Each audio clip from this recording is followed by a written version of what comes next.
بسا اوقات مصیبت انسان کے لیے ایک بہت بڑا گفٹ ہوتا ہے۔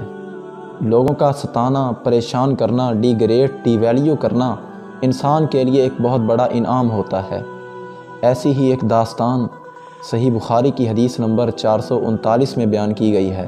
سیدہ عائشہ رضی اللہ تعالی عنہا بیان فرماتی ہیں کہ مسجد نبوی میں ایک کنیز رہا کرتی تھی۔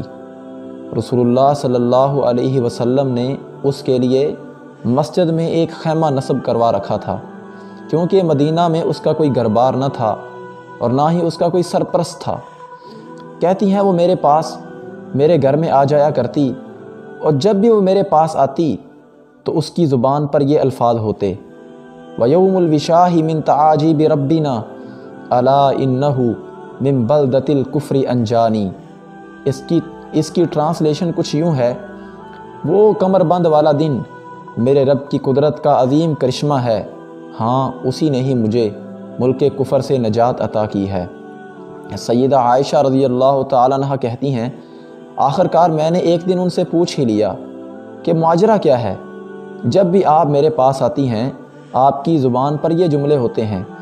تو اس کنیز نے سارا واقعہ بیان کیا۔ وہ کنیز کہتی ہے کہ میں ایک قبیلے میں رہا کرتی تھی۔ اس قبیلے والوں نے مجھے آزاد کر دیا اور میں نے آزادی کے بعد وہاں پر ہی رہنا شروع کر دیا۔ اذ خرجت صبیۃ، اچانک ایک دن ان کی ایک لڑکی باہر نکلی، علیہا وشاح احمر من سیور، جس نے سرخ رنگ کے چمڑے سے بنا ہوا ایک کمر بند پہنا ہوا تھا۔ اس نے کمر بند اتار کر کہیں رکھ دیا یا وہ کہیں گر گیا۔ فمرت بہ ہدیات، وہاں سے ایک چیل کا گزر ہوا۔ جب اس نے اس کمر بند کو دیکھا، فحسبتہ لحما، اس نے اس کو گوشت سمجھا۔ فخطفتہ، اس کو اٹھا کر لے گئی۔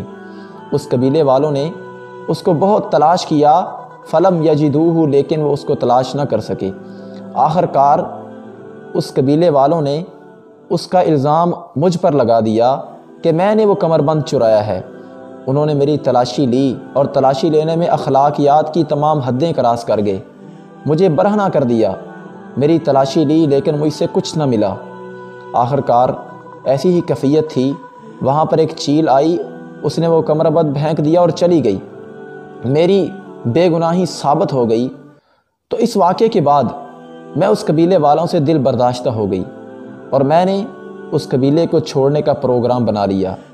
میں ہجرت کر کے مدینہ طیبہ میں آ گئی اور رسول اللہ صلی اللہ علیہ وسلم کے ہاتھ پر اسلام قبول کر لیا۔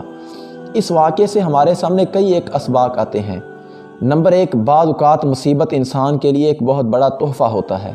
نمبر 2، کہ اس دنیا میں کئی بندے ایسے بھی ہوتے ہیں کہ جن کا اس دنیا میں کوئی سٹیٹس نہیں ہوتا، کوئی مقام و مرتبہ نہیں ہوتا، لیکن اللہ کے ہاں ان کا ایک بہت بڑا مقام ہوتا ہے۔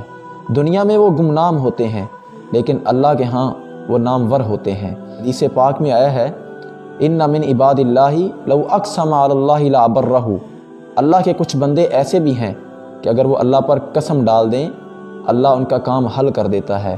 تیسرا سبق، کہ اللہ جب چاہتا ہے جیسے چاہتا ہے اپنے بندے کی مدد فرماتا ہے۔ وما علینا الا البلاغ المبین۔ السلام علیکم۔